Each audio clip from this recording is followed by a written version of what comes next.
तुम्हालाही जपान फिरायचं आहे आणि तेही जपानमधील संस्कृती, इतिहास, प्रथा, परंपरा प्रत्येक ठिकाणच्या संपूर्ण माहितीसह? तर बदलापुरातील जपानी भाषा शिकविणाऱ्या दीपिका नाडकर्णी या घेऊन आल्या आहेत मिराई निहोंगो गाक्काऊ ही जपान टूर.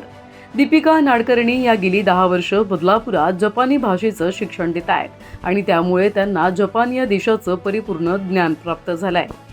तेच ज्ञान सर्वांपर्यंत पोहोचविण्यासाठी त्यांनी या जपान टूरचं आयोजन केलंय. मे महिन्यातील 9 तारखेपासून ते 17 तारखेपर्यंत ही टूर आयोजित करण्यात आली आहे. यामध्ये तुम्हाला Tokyo Skytree, Kamakura, Mount Fuji and Hakone garden, Arashiyama bamboo forest, Shinkansen bullet train अनुभव या सर्व स्थळांबरोबरच अनुभवी टूर मॅनेजर देखील तुमच्यासोबत असणार आहे, जेणेकरून प्रत्येक ठिकाणची माहिती तुमच्यापर्यंत पोहोचेल. इतकेच नव्हे तर या टूरच्या खर्चामध्ये तुमचे विमान तिकीट, विजा, खाणंपिणं, तेथील फिरण्याचा खर्च हा सर्व त्याच खर्चामध्ये असणार आहे. याबद्दलची अधिक माहिती जपान टूरच्या सर्वेसर्वा दीपिका नाडकर्णी यांनी दिली आहे. आम्ही घेऊन आलो आहोत नागरिकांसाठी आणि बदलापूरकरांसाठी एक्सप्लोर टू जपान.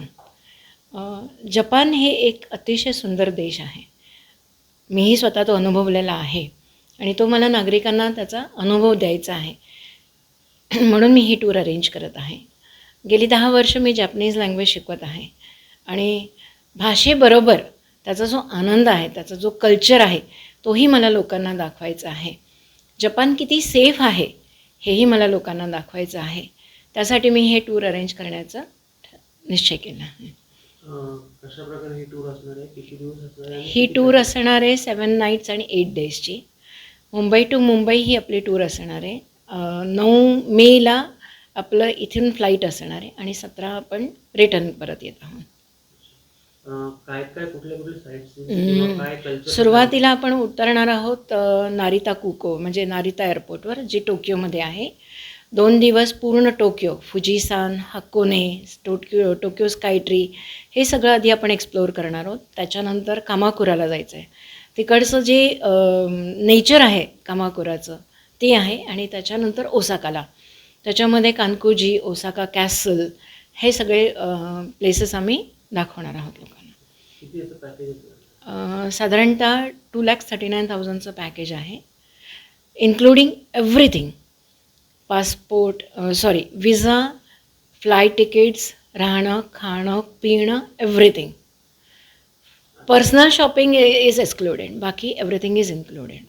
असं आहे की भाषा ही आपण जेव्हा परदेशात जातो तेव्हा सगळ्यात महत्त्वाचं आपल्याला भीती वाटते की अरे आपल्याला तिथे खाणं कसं मिळेल. आपण पहिला विचार हा करतो की तिथे आम्हाला सेफली खाणं मिळेल की नाही, इंडियन फूड मिळेल की नाही, हा प्रश्न असतो. तर आम्ही ठरवताना असंच ठरवलेलं आहे. आणि दुसरी गोष्ट म्हणजे लँग्वेज येत असल्या कारणाने समोरचा कसा असेल, काय असेल, तो काय करेल हे मला लोकांना सांगता येईल आणि दाखवता येईल. आणि we are going to give the best. आणि संपूर्ण इंडियन फूड आणि इंडियन रेस्टॉरंट्स आम्ही बुक केलेले आहेत. प्रतिनिधी श्रद्धा ठोंबरे, न्यूज टेक मराठी.